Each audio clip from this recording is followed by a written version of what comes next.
Welcome to our deep dive into the Octagram, the elite council of demon lords from that time. I got reincarnated as a slime.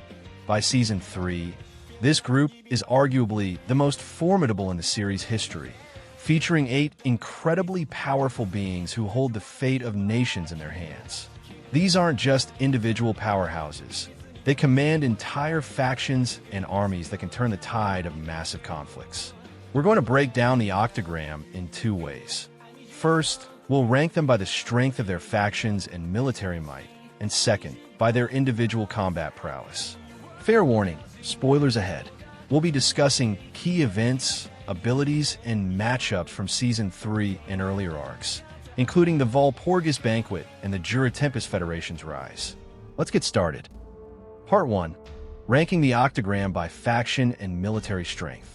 The strength of a demon lord's faction isn't just about the lords themselves. It's about the army they can muster, the loyalty of their subordinates, and how effectively they can project power across the world. Some demon lords rule vast empires with disciplined knights, while others are more solitary figures relying on a handful of elite followers.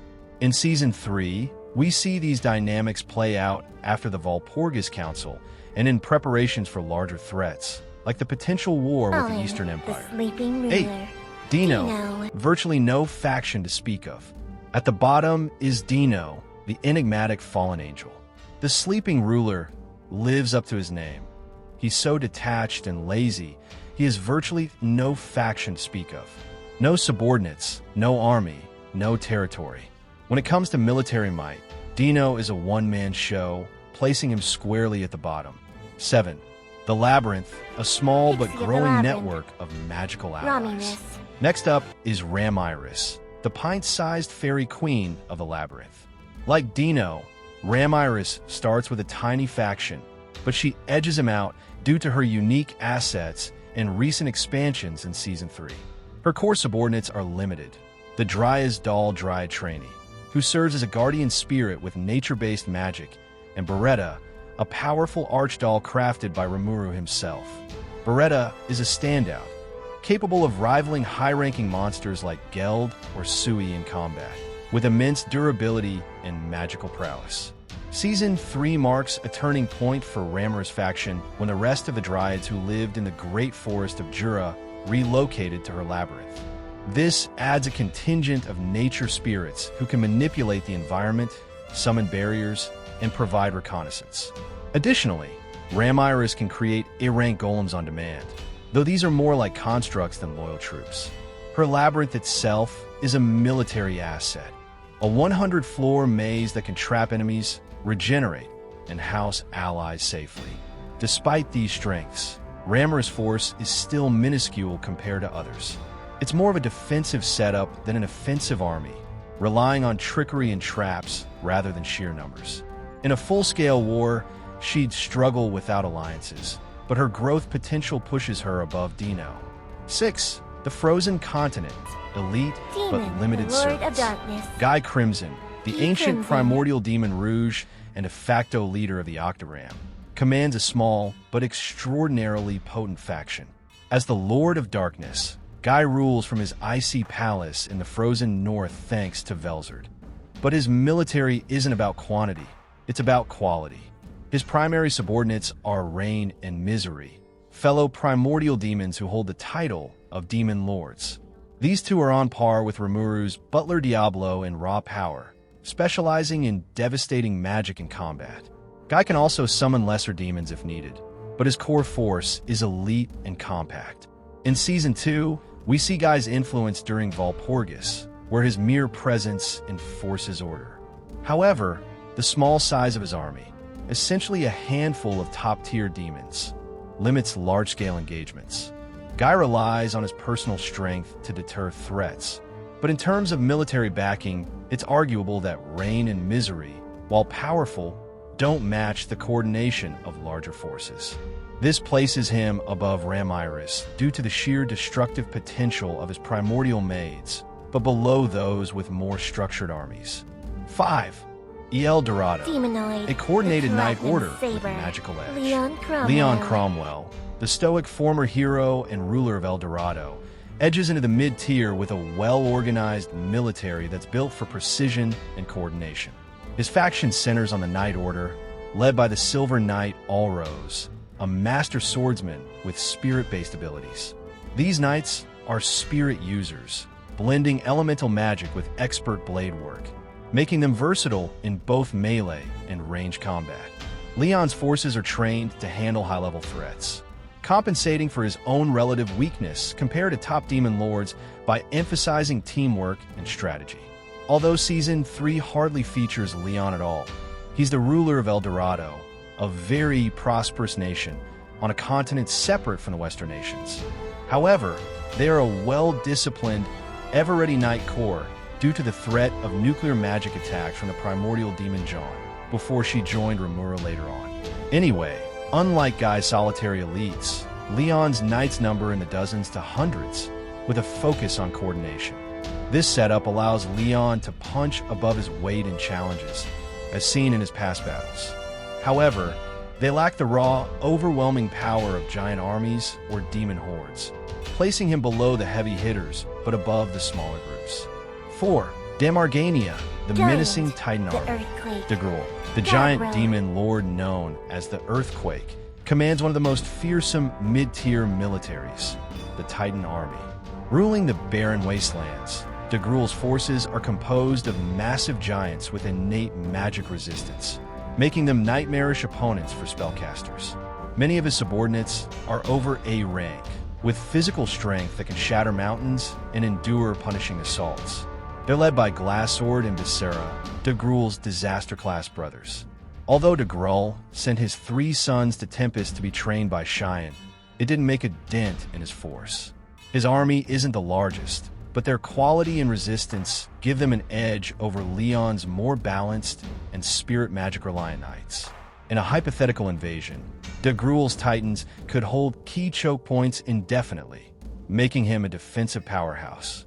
This brute force approach lands him in the top half, but he lacks the diversity of the upper echelons. 3. Lobelius, an incredible holy force. Entering the top 3 is Lumina's Valentine's Knights, the vampire demon lord who rules the holy empire of Lobelius from the shadows.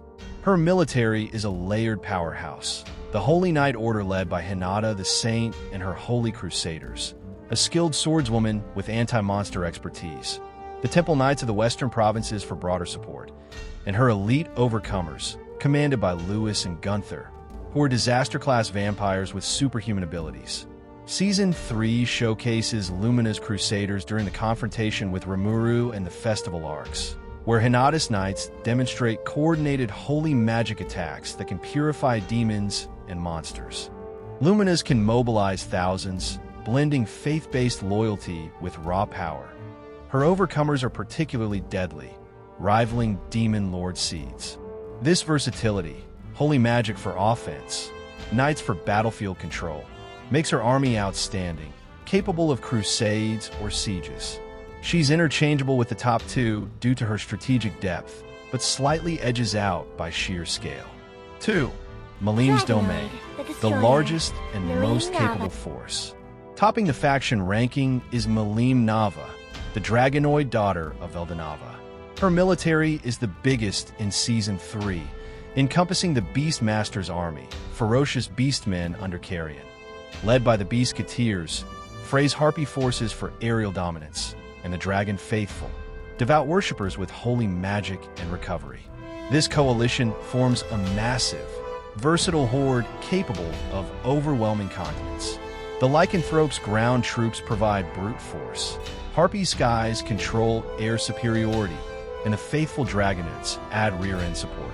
Not to mention, with Malim's 3 loyal servants all being Demon Lord-class Titans on the battlefield, it's truly a very terrifying force.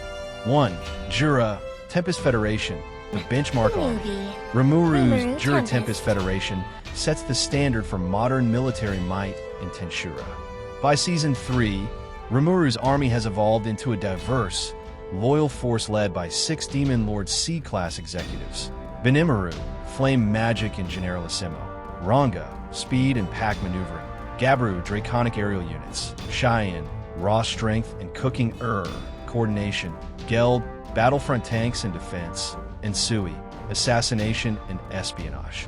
Topping it off is Diablo, a million-class demon lord, whose black magic can solo armies. Tempest's strength lies in numbers, thousands of evolved monsters. High orcs, ogres, and dragonauts, combined with innovation. Geld's stomach for storage of potions for healing, and a merit-based system fostering growth and hard work thanks to Hakuro's hellish training. In the anime, they repel invasions and host festivals that shore up morale. Rimuru's faction is a balanced force of monsters, strong infantry, air support, and intelligence networks. It's the benchmark because it adapts quickly, but only Malim's larger scale nudges it to second. Finally, we have Rimuru's friendship with Veldora, the Storm Dragon. It's an official asset of the Jura Tempest Federation, since Veldora is worshipped as their god, on paper, at least. It's more like giving him dessert and a little praise. Part 2. Ranking the Octagram by individual strength. Shifting gears to personal power, this ranking focuses on one-on-one combat, skills, experience, and unique abilities as depicted in Season 3.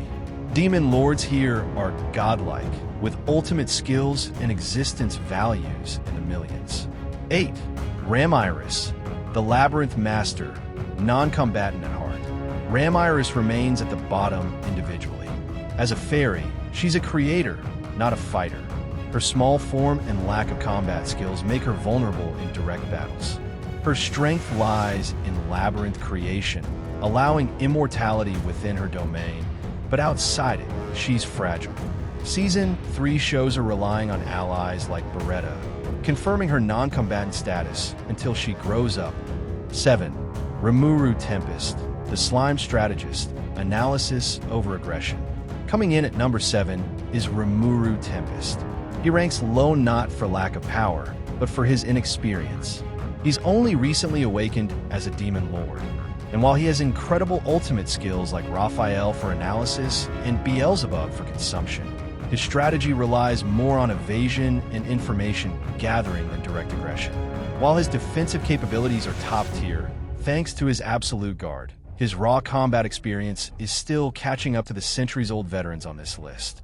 He's a strategic genius, but in a one-on-one brawl, he's not yet on their level. 6. Leon Cromwell, the former hero, experience and speed. Leon climbs above Rimuru with centuries as a hero. His ultimate skill Metatron enables lightspeed blitzes and melt-slash arts surpassing Hinata-level swordsmanship, rendering Rimuru's future attack prediction moot. Although not a feature in Season 3, he's a swordsmaster recognized by Gi. Experience gives him the edge in prolonged fights. Though he lacks Rimuru's versatility, it's not like he lets his guard down. 5. Lumina's Valentine, the Queen of Nightmares, Holy Magic Mastery. Lumina's is a rival to the 4-million EP trio, matching Rimuru and Leon. As the top Holy Magic user, she wields Spiritrons as easily as breathing and arts that troubled Veldora in the past. Season 3 portrays her as a skilled swordswoman with all manner of hidden tricks. Without an ultimate skill yet, she relies on cunning, placing her above but interchangeable with Leon and Rimuru. 4. Dino, the fallen, lazy potential, untapped power. Dino slots in here as the sleeping ruler. His fallen angel origins grant immense latent power, including nation-destroying strikes, but his laziness means he rarely unleashes it. Dino was one of Veldonava's seraphim and regarded as the world's greatest swordsman, though because of Veldonava's untimely murder, he sealed away his ultimate skill and full seraphim powers, relying on his unique skill and base form with an existence value of 2 million. 3. Degruel, the giant incarnate, unyielding melee beast. Entering the Catastrophe trio, Degruel is a melee monster with 40 million existence value and magic nullification. And just like a true dragon, he's the incarnation of the earth. He's immune to long-range attacks like disintegration, forcing close combat where he dominates. Season 3 hints at his Veldora sparring feats, making him a sure win against lower ranks. 2. Malim Nava, the Dragonoid Princess, raw power with a flaw. Malim boasts unbelievable feats, like city-level destruction, but her berserker rage hinders wins against equals. She rampages destructively without strategy.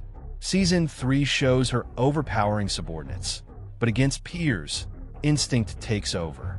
Her power is unmatched, but control issues drop her below the top. 1. Guy Crimson, the Lord of Darkness, experience and versatility. Guy claims the throne with battles against Malim, surviving her rage in the past, and Velzard. His ultimate skill, Lucifer, copies abilities like Beelzebub's predation. Season 2's Valpurgis displays his analytical prowess and experience. He's the GOAT, minimizing destruction while dominating. Conclusion: the Octogram's balance of power. The Octogram in Season 3 represents a delicate equilibrium. Factions like Malim's overwhelm with numbers, while individuals like Guy redefine strength. These rankings are fluid, as alliances, e.g., Rimuru's packs, could shift everything. What do you think? Did we get the rankings right? Does Rimuru deserve a higher spot? Let us know in the comments.